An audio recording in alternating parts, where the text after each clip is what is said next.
Assalamualaikum warahmatullahi wabarakatuh. Selamat datang di perkuliahan pengantar sains data. Untuk topik kali ini kita akan membahas mengenai distribusi sampling. Nah, distribusi sampling ini merupakan materi lanjutan dari distribusi probabilitas yang kita bahas pada pertemuan-pertemuan sebelumnya.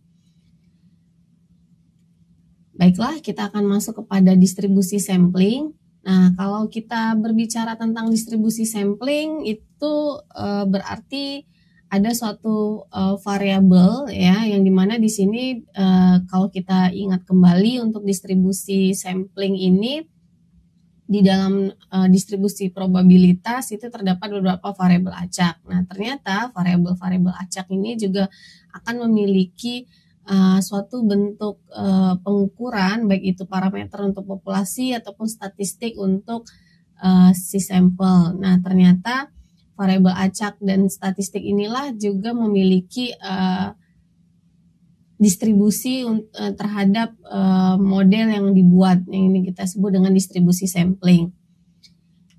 Nah, kalau kita berbicara tentang distribusi sampling itu adalah bagian dasar ya dari statistika inferensi. Jadi kalau kita flashback lagi atau kita review sebelumnya, model statistika itu ada dua, ada statistika deskriptif dan juga ada statistika inferensi.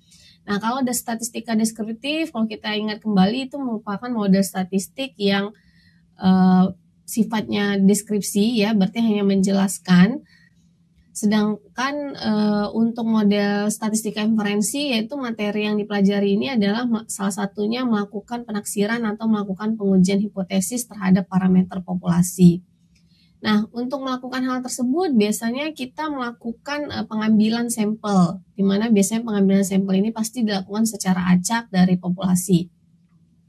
Informasi di dalam sampel ini biasanya akan kita gunakan untuk memberikan informasi mengenai parameter populasi dan informasi di dalam sampel, yang inilah yang kita sebut dengan namanya statistik.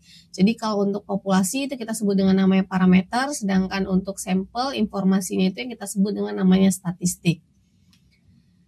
Nah, contohnya sebagai berikut. Jadi misalkan saya punya sebuah mesin minuman yang ringan, diatur agar jumlah minuman yang dikeluarkan untuk setiap gelas itu rata-rata 240 ml.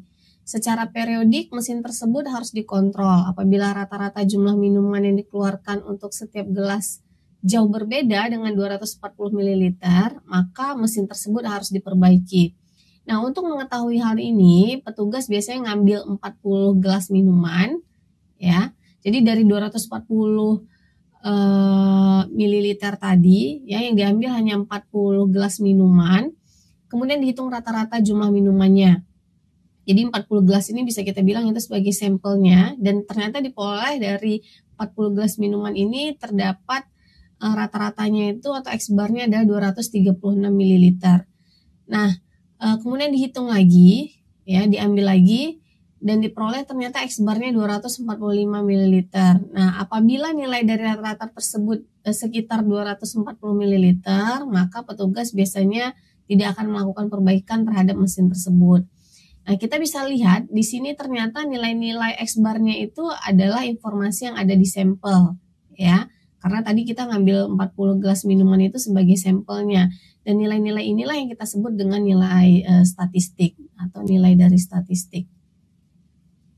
Nah, kalau begitu apa itu distribusi sampling?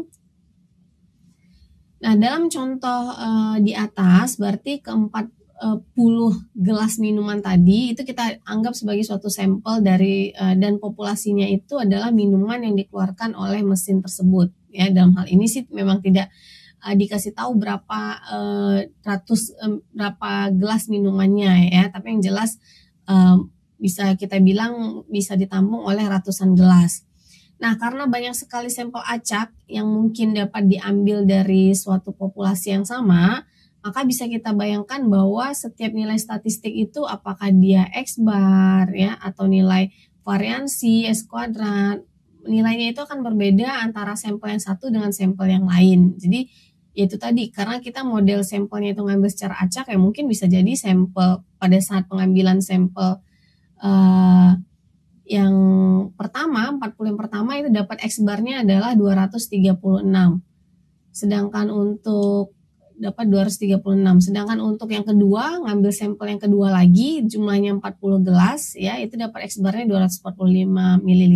Nah, jadi kita bisa katakan bahwa nilai itu pasti akan berbeda antara sampel satu dengan sampel yang lainnya. Nah, jadi suatu statistik itu sesungguhnya adalah variabel acak yang hanya bergantung pada sampel yang diamati. Jadi kalau di dalam sampel itu kita sebut dengan statistik, ya. Nanti kalau di dalam populasi itu yang kita sebut dengan parameter. Nah, nanti untuk beberapa catatan ini biasanya terkait tentang simbol, ya. Nanti perhatikan juga kalau untuk simbol X yang besar dengan simbol X yang kecil, ya. Nah, karena statistik ini adalah variabel acak, maka maka statistik ini juga mempunyai distribusi, ya, yang disebut dengan distribusi sampling. Nah, kemudian saya coba masuk contoh yang kedua. Yang berikutnya itu adalah model distribusi sampling untuk nilai X bar, atau yang biasanya kita sebut dengan mean sample. Nah, misalkan kita contohkan di sini adalah kita punya beberapa populasi yang seragam, ya, dengan nilai-nilainya 0, 1, 2, dan 3. Maka distribusi probabilitas dari variabel acak X-nya itu adalah, nah, jadi karena dia seragam, maka setiap probabilitas nilai 0, nilai 1, 2, 3, dan 4 itu sama-sama 1/4, ya, karena dengan jumlah sampelnya itu ada 4, maka probabilitasnya itu adalah 1/4, ya. Nah, kalau kita menentukan nilai min-nya, ya, maka kita bisa dapat nilai min-nya itu ternyata sama dengan ekspektasi dari si X. Nah, ekspektasi dari X itu bisa kita hitung dengan sigma X fx, ya. Karena kenapa dia sigma? Karena dia ingat dia fungsi diskrit, ya. Kalau dia diskrit berarti dia sigma. Kalau dia continue berarti nanti dia integral, ya. Nah, berarti sigma X fx. Nah, berarti untuk X-nya 0, jadi kita ingat X-nya itu ada 0, ada 1, 2, dan 3. Berarti X dikali 0 dikali F0, ditambah 1 kali F1, tambah 2 kali F2, tambah 3 kali F3. Maka dapatlah 3/2. Nah, dari sini kita bisa juga menentukan nilai variansinya, yang mana ditentukan oleh nilai ekspektasi dari X dikurang mu dikuadratkan, atau bisa kita tulis adalah sigma X kurang mu kuadrat kali Fx. Nah, untuk nilai sigma X kurang mu kuadrat Fx, tadi kita udah dapat mu ini adalah nilai ekspektasi dari X yang kita peroleh dari sebelumnya, yaitu adalah 3/2. Ya, jadi di sini dapat 3/2. Maka nilai si ekspektasi X kurang mu kuadrat kali Fx itu kita substitusikan, maka kita dapat nilai variansinya adalah 5/4. Nah, ini kalau kita buat bentuk histogramnya, karena masing-masing dari fungsi diskritnya itu memiliki probabilitasnya 1/4, ya. Nah, kemudian ini kita contohkan yang lain, ya, untuk distribusi sampling tetap mean sample, tapi kasusnya itu diambil sampel berukuran 2 dengan pengembalian, kemudian sampelnya ini akan dihitung rata-ratanya. Jadi untuk yang pertama, misalkan sampelnya diambil 0, 0, ya, jadi rata-ratanya 0. Kemudian sampel kedua 0,1, rata-ratanya berarti 0 tambah 1/2, makanya 0,5, ya. Kemudian untuk ketiga dan seterusnya sampai yang 3 ini berarti rata-ratanya 3 plus 3 bagi 2, ya, jadi 6, karena dia sampelnya berukuran 2 dengan pengembalian, ya. Oke, nah kalau modelnya seperti ini berarti kita punya beberapa.